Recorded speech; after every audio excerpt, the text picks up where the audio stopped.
എന്നേക്കും ഞങ്ങളുടെ കർത്താവും ദൈവവുമേ, അദൃശ്യമായ നിന്റെ വലതുകരം നീട്ടി കടങ്ങളുടെ പരിഹാരത്തിനും പാപങ്ങളുടെ മോചനത്തിനും തിരുമുമ്പാകെയുള്ള മുഖപ്രസന്നതയ്ക്കുമായി നിന്റെ വിലയേറിയ തിരുശരീരവും തിരുരക്തവും സ്വീകരിക്കുന്ന ആരാധകരുടെ ഈ സംഘത്തെ ആശീർവദിക്കണമേ.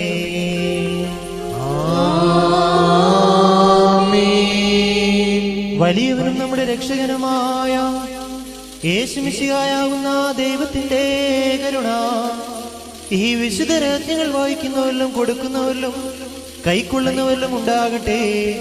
ഇവയിൽ താല്പര്യപൂർവ്വം സംബന്ധിച്ചവരിലും സംബന്ധിക്കുന്നവരിലും പരിശുദ്ധ തൃത്വത്തിന്റെ കൃപയും കരുണയും എന്റെ സഹോദരങ്ങളെ രണ്ട് ലോകങ്ങളിലും എന്നേക്കും ഉണ്ടായിരിക്കട്ടെ.